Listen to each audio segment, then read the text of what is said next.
Yo, what's up guys, welcome back to the channel, and today I'm gonna show you how to make a payment on your Kikoff credit account. Alright, it's gonna be a really quick video. Let's not waste any time, let's get straight into it. So the first step is to log into your Kikoff account. Now you can do that on the mobile app, or you can do that on the website on your computer. But once you're logged into your account, you just want to click on make a payment, and next you're going to enter the payment amount and payment date, and then you gotta review and confirm the payment details, make sure everything there is accurate.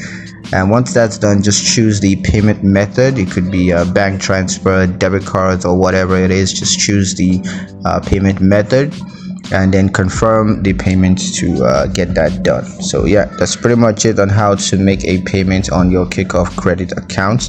I hope you guys liked the video. Hope you found the information useful enough. If you did, like the video, comment down below, let me know what you thought. Share the video with your friends and subscribe to the channel if you haven't done that already, and I'll see you guys in the next one. Peace.